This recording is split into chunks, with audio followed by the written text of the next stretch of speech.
Un grupo folclórico que leva 10 anos investigando o folclore de Galicia e divulgando, intentando non desvirtuar ningún dos seus detalles, que foi unha cousa rompedora dentro do eido do folclore. Pertence a unha asociación xuvenil do mesmo nome, na que veñen máis de 2000 persoas a actividades culturais de todo tipo: teatro, guitarra, baile, infinidade de actividades de aire libre, etc. E está rexida como asociación xuvenil por xente que ten entre 14 e 30 anos, que é a xunta directiva.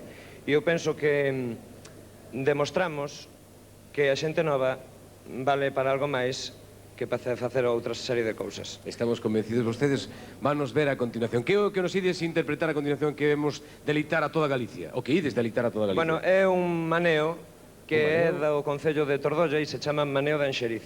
Maneo de Anxeriz, señoras e señores, son Xacarandaina da Coruña. Un aplauso moi forte para eles. Gracias, Quique.